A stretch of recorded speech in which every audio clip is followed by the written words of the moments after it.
mengapa kemudian mengenali diri ini sulit dilakukan? Nah, ini coba kalian cermati ya, biar lebih mudah mengenali diri. Kesulitannya biasanya yang pertama dorongan bawah sadar. Orang itu saya bilang tadi sering dikendalikan ego, it di bawah ego yang tidak dia sadari. Sehingga sulit mengenali diri. Kita mengenali diri kan yang tampak saja, padahal kita itu dikendalikan oleh hal-hal yang tidak tampak. Jadi aslinya kita seperti apa tidak kelihatan karena kita sembunyikan di balik ego. Nah, ini yang membuat kita sulit mengenali diri. Yang kedua, pengaruh dari luar, tekanan dari luar. Nah, kita sebenarnya males ke masjid, tapi terus dimarahi sama orang tuamu. Orang sini itu kalau tidak ke masjid dianggap belum Islam beneran, tidak serius. Terus kamu terpaksa ke masjid. Jadi akhirnya apa? Malesmu tidak terdeteksi. Sehingga begitu jauh dari orang tua, aslinya kelihatan. Kalau pas di rumah rajin ke masjid, begitu di kos-kosan, wah, meskipun sudah di depan masjid, kamu milih pulang ke kos-kosan, sholat sendiri di kos. Nah, lebih aslinya kelihatan. Ketika ada tekanan dari luar, kamu berubah.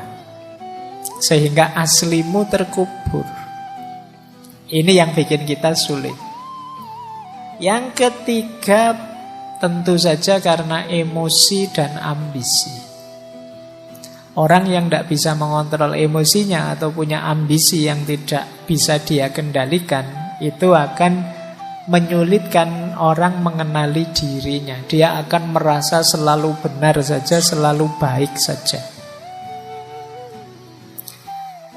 Terus yang keempat, orang sulit mengenali diri karena keterbatasan pengalaman. Sekaligus yang kelima, keterbatasan pengetahuan. Orang itu kan kenal diri karena belajar dari pengalaman. Tapi banyak orang yang lebih suka di zona nyaman sehingga pengalamannya tidak tambah, ya itu terus, sehingga sulit ekspresi dirinya tampak. Dan sulitlah dia mengenali dirinya. Nah, karena pengalamanmu terbatas. Kamu belum mengalami ini, belum mengalami ini, sehingga responmu belum kelihatan. Aslinya dirimu belum tampak. Kamu tidak pernah ngalami kan, sudah kuliah rajin-rajin nyusun tugas masih dapat nilai E misalnya. Karena kamu enak terus studimu. Nah, ini pengalaman dapat nilai E itu tidak menampakkan aslimu kalau pas ngalami yang seperti itu. Nah, ini namanya keterbatasan pengalaman. Setiap orang ngalami keterbatasan ini. Maka ekspresi dirinya itu jadi tidak muncul sepenuhnya. Kita tidak bisa membaca diri kita secara utuh. Karena hidup kita selama ini lancar-lancar saja.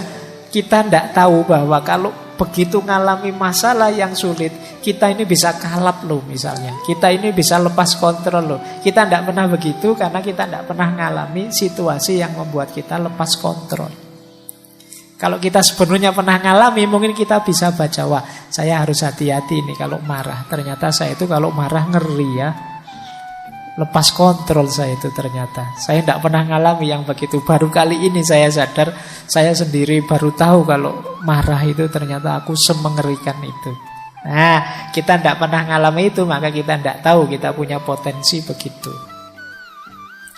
Juga keterbatasan pengetahuan. Ya, semakin ilmu kita terbatas, ya semakin sulit kita mengenali diri. Dan yang terakhir, kerumitan situasi. Kadang-kadang situasi hidup kita ini kompleks. Jadi kita sendiri sulit membacanya. Pak, saya tidak paham ini, Pak. Saya ini sedih, bingung, apa stres, apa kamu campur aduk, tidak karu-karuan. Situasinya memang rumit. Dibaca dari banyak perspektif bisa. Ya saya itu sejak kemarin memang gegeran terus sih Pak sama pasangan saya. Tapi Apa putus lebih baik ya? Tapi kalau tidak putus gimana? Kalau putus, situasi kan kompleks. Nah, kamu kebingungan untuk memutuskan. Kan tidak jelas, situasinya rumit. Jadi kalian mengenali dirimu yang kamu inginkan juga sulit. Nah, ini halangan-halangannya. Kenapa mengenali diri itu kadang-kadang sulit. Tapi ya bukan tidak mungkin diatasi. Tetaplah baca dirimu. Karena tadi ini kuncinya kita bisa berkembang.